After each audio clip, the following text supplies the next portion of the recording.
Welcome back, WNST, Towson, Baltimore, and Baltimore Positive, celebrating 25 years. Our friends at Curio Wellness still dealing, even despite the 0-2 deficit, dealing these really sharp-looking Baltimore shirts over at the dispensary at Farr and Dotter on York Road. Get over there and say hello to them. They're celebrating 25 years. Also a cannabis education piece coming your way this week. Lots of things coming your way this week, including the Maryland Crab Cake Tour on Friday for my 55th birthday, which is Saturday. Hopefully the Orioles are still playing on Saturday. That's the only option we would have at this point. It's all brought to you by the Maryland Lottery. We'll be giving away these Ravens scratch-offs. It's just a huge week around here. Our friends at Window Nation, as well as our friends at Jiffy Lube, are making the Crab Cake Tour happen on Friday. Now on Sunday, I will be at Hollywood Casino in Perryville for breakfast. There's a $30 brunch deal that puts you into a bunch of play. You can win a lot of money. All that's available, but it's just come as you are. Family-oriented in the morning. There's a beautiful sports bar, restaurant, salmon BLT. They're putting out eggs and bacon. They're doing it all on Sunday morning. So I'll be there all morning. Free copy of Purple Rain 2 to anybody that shows up. And I'm just going to hang out and watch football with folks for the first time since last year. I hope it goes better than Lamar throwing the pick against the Giants last year, where I watched that up at the Hollywood Casino when it first opened. Luke Jones joins us now. He and I will be in Arlington, Texas this week because the Orioles are there and because Kyle Gibson's going to pitch. And I guess Dean Kramer, we hope they both pitch. We hope we survive. We hope we get to Drug City on Friday for my birthday and have a game on Friday night. Luke, I mean, I need a towel for everything that happened on Sunday, right? Let alone Saturday and Billy Joel and Stevie Nicks and the traffic and all that happened. But we're going to do plenty more Orioles. You know, there's plenty of Orioles to do. Like I said, you and I are going to wake up in Texas. That's how bad things are this week. By the way, Brian Rousum, our former dude, lives in Dallas. So if you see a picture where either his head's cut off or my body, one or the other, because he's 6'11", we are going to be barbecuing with Brian Rousum in Dallas. I'm excited about that. But you know, in a flat universe, Luke, I mean, honestly, no plague, no Chad Steele, things were normal. I'd be in London this week, right? Like, you know, I mean, like I would have been in Pittsburgh Sunday eating Mr. Rooney's cookies, and you would have been at Camden Yards, and I would have been driving back down that mountain alone through Breezewood saying, what the hell happened out on the field on Sunday? And I know you were sort of monitoring it in such a strange way on your laptop in the press box at Oriole Park. Joe Enoch's running around trying to figure out if my nest is open down at the convention center. Everybody who was at the game was trying to monitor the Ravens game. So maybe you could at least paint the picture for me for where you were at 1 o'clock and where you were at 4 o'clock. Yeah, well, I was in front of my laptop in the press box at Camden Yards, as you mentioned. I thought, and I have no idea of knowing this for sure, but it felt like Sunday's crowd at the ballpark was a little more late arriving. Not that they weren't there for first pitch, but a little more late arriving in terms of the gates open, 2.5 hours before first pitch. Felt like there were more people probably watching the game at some of the establishments around the ballpark, whatever, watching the Ravens. So the Orioles had the game on in the ballpark, right? No, they didn't do that. You're kidding me. What? Why are you shocked by that? No, dude, at 3:15, if I'm walking through the alcove buying $14 beers, you don't have the Ravens game on for me? Okay, but here's the opposite of that. You're going to have to go into all your pregame stuff that every team has to do, and Major League Baseball requires it. So you're going to turn the game off. It's 8 minutes to go in the fourth quarter, and you're going to tick everyone off that's sitting there. I mean, come on, man. You know that. I hear you. I'm just thinking like that sports bar they have out in center field where they threw Rick Dempsey out. Okay, well, that's just to do gambling. I mean, I'm just thinking if I got into the ballpark, my assumption would be if I walked into the ballpark at 1:45, literally, you would not have the game for me. That I'd have to find it on my phone in a bad way. I mean, I'm not. We got plenty of things we could talk about. Sure, but I did think about 50,000 people looking for the football game. I just thought like. Yeah. The baseball team would at least, it would be on every fifth television where you could at least gather quiet. We're going to hear Ben McDonald. We're going to hear Matt. Right. We should. I'm not saying you shouldn't. But if you paid to get into the game, God forbid, I couldn't. I guess with your phone, they figure screw you. Put it on your phone, right? I mean, that I guess, right? I mean, look, I didn't walk all around I didn't go out to the center field bar and to know if it was on the TVs an hour and a half bore the game. It wasn't on in the press box, though. No, and it wasn't on the big video board. And I'm laying out the scenario why I wouldn't put it on the big video board, because you're gonna have to because inevitably you have to go into and I'm not talking about the pregame show. I'm talking about the PA announcer going through all the rules in the ballpark. Watch out for batted balls and all the different stuff that every Fine, single imprisonment, or both if you're the wearing the point the Virginity point Rocks is pants. Yeah. but my point is the game went up right. The Ravens game went up right against first pitch. You'd have to turn that off in the fourth quarter, and I don't know. I mean, When did Brandon Hyde do his scrum? Was that in the first quarter? that was at 12:50. So I went down for that, and then I got back and right back to my seat in the press box for. Well, I mean, I saw you tweeting one direction. I'm tweeting the other direction. Yeah. I'm watching them both on TV, which is just weird as hell for the 15-year-old kid in me, but much better from a providing. I'm better on the radio today because I didn't go to either one. I mean, I'll be honest with you, because I watched them both hardcore. And let's get to the game. I mean, Sure. experientially, I did want to hear your experience, because I think everybody's experience of the weekend, whether you were like me and watched the game on TV Saturday late, got a free ticket to Billy Joel from Leonard Raskin and ran down and parked at Mercy and walked a mile and a half. Like, everybody had an experience this weekend with all of this, and everyone watched the games, right? Like, or tried like hell. You might have not have seen Lamar throw the pick because you were in line trying to get in the stadium, or you were on the phone, or you remember where you were when Lamar threw the pick. You'll remember where you were when they lost to the Steelers in Pittsburgh. Well, what I'll really remember, and look, we'll get to Lamar Jackson, we'll get to the defense in the fourth quarter, because that was the end of the sequence of events. What we saw for most of the game on Sunday was a Lamar Jackson that played pretty darn well, actually, and a defense that played lights out until the fourth quarter. And then the sequence of events led to Lamar with a horrible pick, and the defense gave up a 40-yard touch. Marlon Humphrey gives up a 40-yard touchdown with less than 2 minutes to go. But what I will really take away is a collection of pass catchers, as I use air quotes, who didn't catch the football, and an offense that kept self-destructing and making mistakes and squandering opportunities. And this was a football team that should have been up by 2 or 3 scores at halftime. And this was not. People will look at the final score who didn't watch the game, and I saw lots of national pundits saying this on Twitter, and people saying this on various social media channels. This was not a classic Ravens Steelers game in the way that you kind of typically think of the glory days of Ray Lewis and Ed Reed and Troy Polamalu, and go down the list of all those different guys where hard-hitting, great defense on both sides. Look, Pittsburgh's defense played better later in the game, but that first half was not Pittsburgh's defense. That was the Ravens offense shooting itself in the foot repeatedly. This was a team that squandered opportunity after opportunity. They had a goal to go in which, Mark Andrews and Rashad Bateman drop passes on back-to-back plays, and they have to settle for a field goal. They have the end of the first half situation where I could understand trying to be aggressive if Pittsburgh was moving the ball up and down the field on you, but they try to get cute on fourth down. Tyler Linderbaum snaps the ball when he shouldn't have, and they throw an incomplete pass, and they get nothing at the end of the first half, rather than 3 points. That would have been, hey, nice to have in a really close game, as it turned out in the fourth quarter. So just, I think what's so disconcerting for me, what's so disappointing, I don't even want to say disappointing, because I've reserved that word for the Orioles more so. Look, the Orioles going up against another really good team. The Texas Rangers are good. The Rangers are better than them in game 1 and 2. That's simple. I don't think the Steelers were better than the Ravens in the sense of I think they're a better football team. No, I don't think the Steelers are very good. Maybe they will be later in the year, but I was not remotely impressed. My goodness, they were booing the Steelers offense in the stadium formerly known as Heinz I haven't Field. seen a whole lot of that. And again, that's something that, Chad Steele aside, I would have liked to have witnessed or seen. You know what I mean? I've seen that happen in Kansas City. I see that happen in Cleveland. 8 out of 10 times I've been there, the crowd turns on the team. Don't see that happen too much in our stadium, and we've been pretty good. They haven't stunk at home for long stretches. We haven't been 3-14. We haven't been disappointing, but neither of the Steelers, right? Very much like the Ravens. Same coach, same structure, same quarterback for a long time. Same.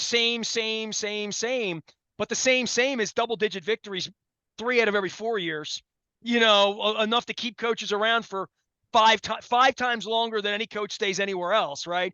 And part of that is the fans don't turn on you. Yeah. So like in Pittsburgh, fans turning on Matt Canada, which means they're turning on Mike Tomlin and they're turning on their hometown quarterback, and it's week friggin' 4. You know what I mean? Like what? You got to be kidding me just to witness that. And I don't know if you had the sound up as much because you're watching the game and the Orioles are going on and whatever. It was all that, and I love Ian Eagle. I think Ian Eagle, I have him on the show. Like what I think Ian Eagle did everything he could do to not talk about what was going on in the stadium because you could hear the chants continue. And I'm like, what are they chanting? I knew it was something about Canada or fire Tomlin. I didn't know what the chant was. I had to go out to Twitter to kind of figure it out a little bit. But I've not seen blood in the water in Pittsburgh like that with the fans getting down on the home team in the first and second quarter. You and I have had a lot of cookies with Mr. Rooney up there and Charlie Batch up in the press box. We know that road. We know we've done it. We've done it every year together. It's the first time WNST hasn't had a representative in a Pittsburgh press box for a football game in the 25 years. So I know every part of that experience, but I don't know that experience where like the fans are beating up the Steelers like that early on. I mean, everything about it felt like third road win, go to London feeling nice about yourself, all of that. And instead, I mean, it's like I said to you from the beginning, baseball will rule the week. If the Orioles can somehow get back here Friday, they somehow just get to Wednesday, nobody's going to be PUing John Harbaugh today so much. I mean, even over at the Fan, what do we talk about? This or that? Neither one are real good. But the Ravens are going to get off the hook for this a little bit this week. We're going to beat them up a little bit. We're going to be down in Texas eating barbecue and worried about Kyle Gibson before it's all over with. But this was hideous. Hey, Yeah. dude, you and I getting in the car together after this at 7:15 and getting home at 1 o'clock in the morning, Monday morning. After that, if there were no Orioles that existed, that unto itself is a purple tragedy in Pittsburgh on Sunday. It was awful. I think, and I said this in our previous Orioles segment, the word I would use for the Orioles this weekend was disappointment. The word I would use for the Ravens on Sunday was disgust, because, I mean, think of any expletive you want to use to describe what happened, especially through the first half, the first 3 quarters, let's say. And then in the fourth quarter, to their credit, Pittsburgh made some plays, and the Ravens didn't make plays. They made plays to hurt themselves. But the first 3 quarters of that football game, the Ravens, to me, clearly looked like the better football team in terms of being able to move the ball, in terms of their defense, not allowing a Matt Canada offense to move the ball really at all, save for a couple plays here and there. Pittsburgh would get moving, and then they do something to self-destruct, or Kenny Pickett throw the ball 4 yards behind the line of scrimmage, or what have you. The point was that should have been way more than a 10-3 lead at halftime. I mean, I don't know how anyone watches that football game and says, yeah, that looked like a 1-score game at halftime. No, it looked like the Ravens should have been up by 2 or 3 scores. I mean, that game could have been 21-3 at halftime, and you could have been talking about maybe Tyler Huntley playing in the fourth quarter. I mean, that's how lopsided that felt for most of the first half. But you drop passes in the end zone, and you get too cute late in the first half, and your center snaps the ball when he shouldn't, and you don't get any points out of that situation. I mean, they did things in the same way we talked about the Indianapolis game a couple weeks ago.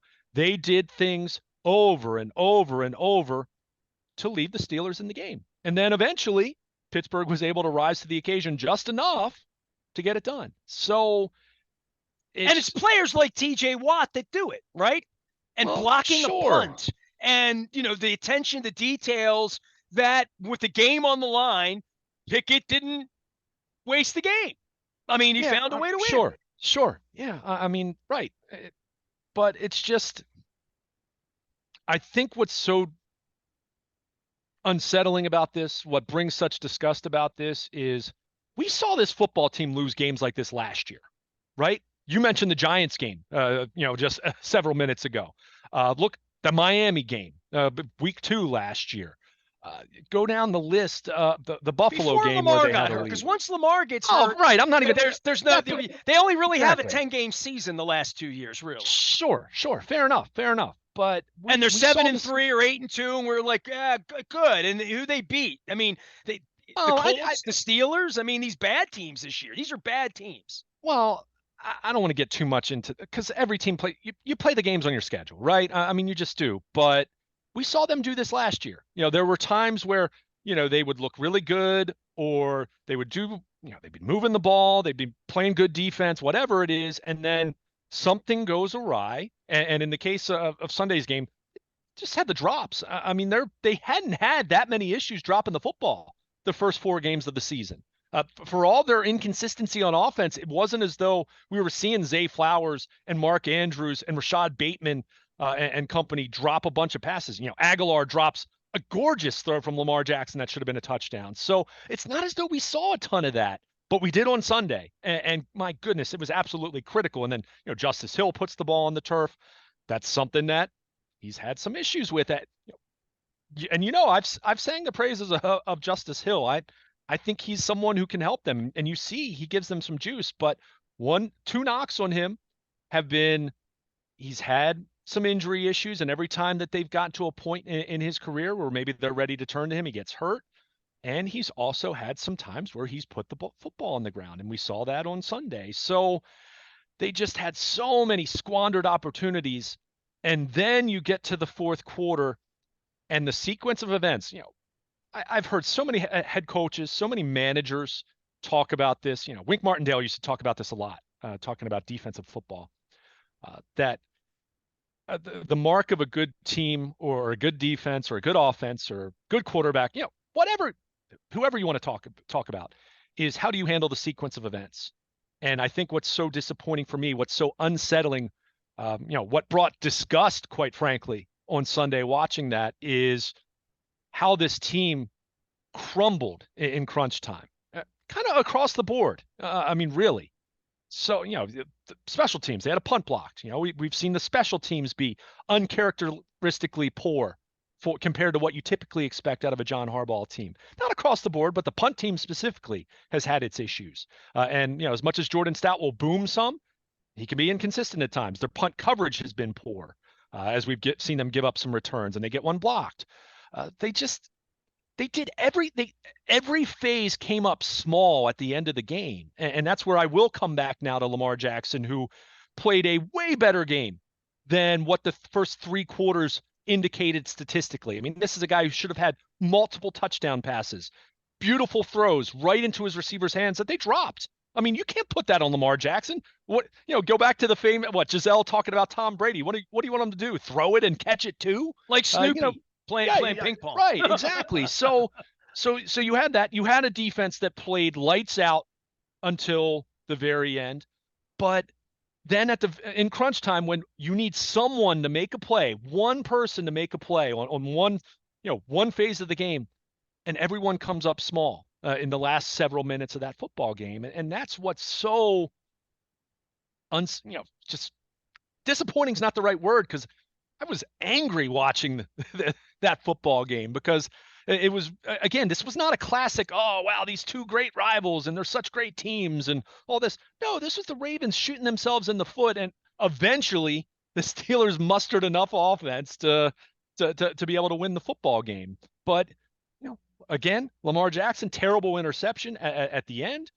And the defense, which, again, if you're asking me to divide up the blame, my goodness, they get a very small portion, but still, they gave up a 41-yard touchdown with a little over a minute to go. I mean, that's not – John Harbaugh loves to talk in these terms of, we played winning football. He didn't say that Sunday, but that's what he likes to say when they win football games. Even if it's not statistically the most impressive, he says, we played winning football. We did what it took to win the game. That was the opposite of winning football, especially on the offensive side of the ball. I mean, you can't have wide receivers and tight ends dropping passes to that degree. I mean, they completely squandered opportunities to be up 3 touchdowns if they wanted to, at least say 17 points. And you can't have a punt blocked in the fourth quarter. And, even if you're the defense as well as they played, and again, I don't want to pick on them too much, but give up a 41-yard touchdown with a minute 17 to go. I mean, you got to Apparently, finish. Marlon Humphrey met with the media after the game, so at least I applaud him for that. Right. He did. And that, by the way, that's something we didn't even mention. And I tweet, this is one of my few pregame tweets because, I sent out the inactives on the WNST text service sponsored by Coons Florida Baltimore, but they got Marlon Humphrey back. They had Ronnie Stanley back on the field. They had Marcus Williams back on the field. They had Beckham. They had Rashad Bateman. And, you look at their inactives list. Okay. Not having Morgan Moses hurt, but you still This should have been the best version of them, right? Sure, since right? week one. Since week one, absolutely. And I mean, what was that? I mean, really, what was that? So that's not to say that there's this panic moving forward, but I continue to look at this football team, and this goes back to last year even, that I'm very underwhelmed by their ability to finish football games. I mean, I just am. And I think I'm going to throw a word out here that's probably going to hurt some feelings. If members of the organization are listening, I think this team lacks some late game toughness, quite frankly. And when I say that, I don't mean, they don't want to hit or they don't want to tackle. I think this team has struggled, and we saw this last year a bunch. I think they have struggled to handle the moment when things kind of start going sideways or things start going wrong. I see a team that really has a tough time getting itself back together and regrouping and being able to compartmentalize and say, okay, forget about that. Well, you got a quarterback that pounds the ground, comes off, throws helmets. You know what I mean? Like I see that demeanor. I see, and I don't think that's good. And I sat here and defended Joe Flacco for a decade because he didn't do that. And my friends in Dundalk and Essex wanted that. I want to see him pissed at angry. Well, I mean, I want to see him composed. And the anger of Lamar, if that leads to him throwing the late, being the hero at the end of the game, where he's been the hero, but the hero usually gets in the phone booth and runs the football. That's who the hero is. It's not leading a 90-yard drive down the field and throwing the game-winning. I mean, in too many cases in recent sample, it's throwing the pick in the end zone and trusting that decision-making when things are breaking down at the red zone. I like his legs better than I like his arm in that situation. Fair enough. As I said, they should have never even been in that spot, right? No doubt about it. If you have receivers catching the ball, they have 24 or 27 points on the board, and Pittsburgh sure as heck isn't coming back from that deficit with that offense because, you mentioned Matt Canada. I mean, calls to fire him are legitimate at this point because it's been 3 years of their offense looking like garbage more often than not. And when they win football games, it's typically because of their defense. I mean, go check out Warren Sharp's stuff. Go check out some of the breakdowns of where Pittsburgh has been as a football team. If their defense doesn't play great, they don't have a shot because their offense has been lousy for the better part of 3 years now. But that aside, bringing it back to the fourth quarter, this is why I said it's a sequence of events. It's a 60-minute football game, and that's where it's so disappointing, so deflating to see this team not handle the big moments. Because even with all those mistakes to that point, they had the ball. Pittsburgh fumbles the punt return, and you have an opportunity right there to score a touchdown to go up by 2 scores, or at the very least, you kick a field goal and you make it where Pittsburgh has to score a touchdown then. And you can't throw a pick there. I mean, you just can't. Again, God bless how Lamar played over the first 3.5 quarters. It was criminal that he didn't have 2 or 3 touchdowns sitting on his stat line because of the way his receivers let him down.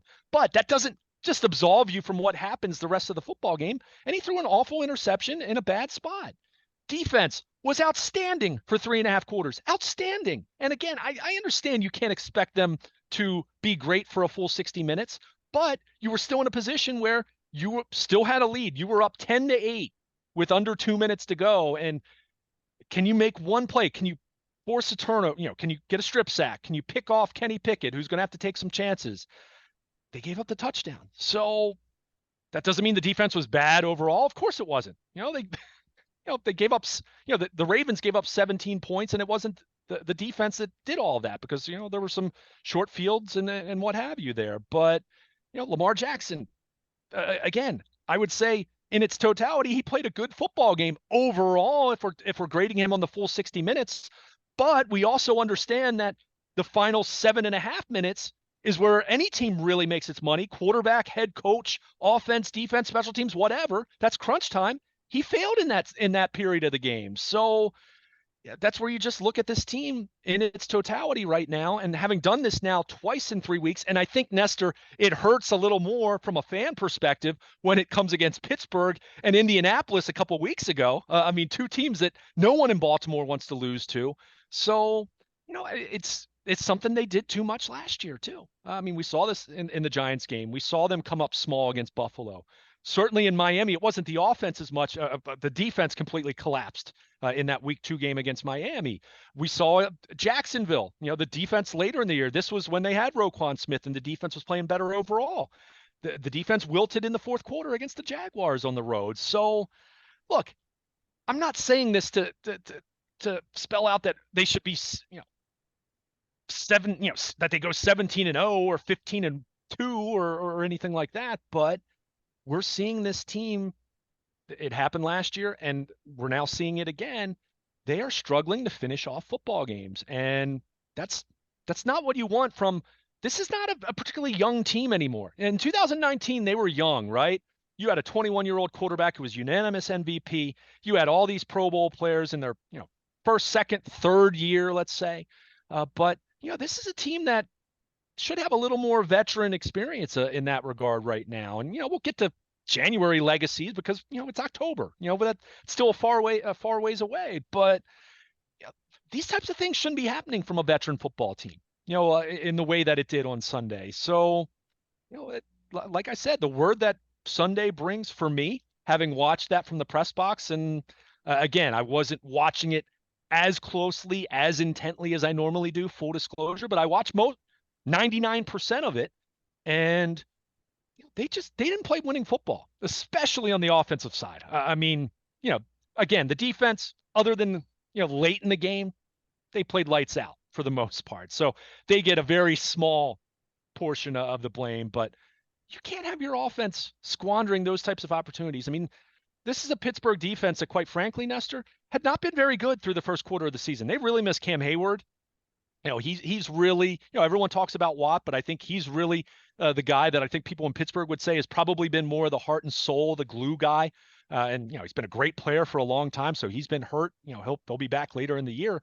That's the expectation. It's a pedigree on the defensive side. I mean, I'll hear you on that when I see Peterson and Minkah Fitzpatrick, who made some mistakes as well. But they're credible on defense. The offense, that's a whole different story. I mean, you get them down and get them behind. The notion that he could throw the ball, that Pickett could throw the ball over your head to beat you at the end, I didn't feel that way for 2 hours and 45 minutes. I just thought that wasn't even possible. Right. And this is where I'll stick up for the defense after I just said, hey, you had a chance to finish the game and you did it. You failed in that final segment, that final quadrant of the game, however you want to, slice it up. But it should have never been in that.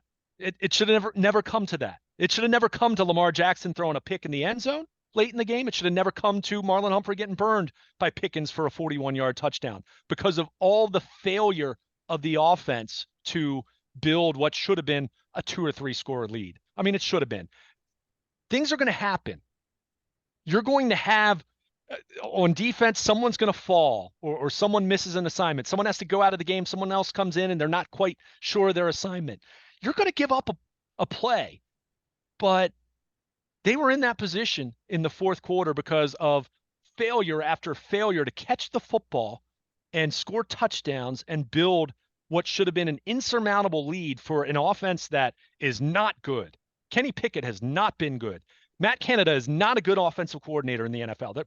The stats bear that out at this point in 3 years. And Mike Tomlin, he's going to be a Hall of Fame coach most likely, and has been there a long time. But their offense is what it is the last few years, and it's been multiple quarterbacks and different personnel, and it's not good enough.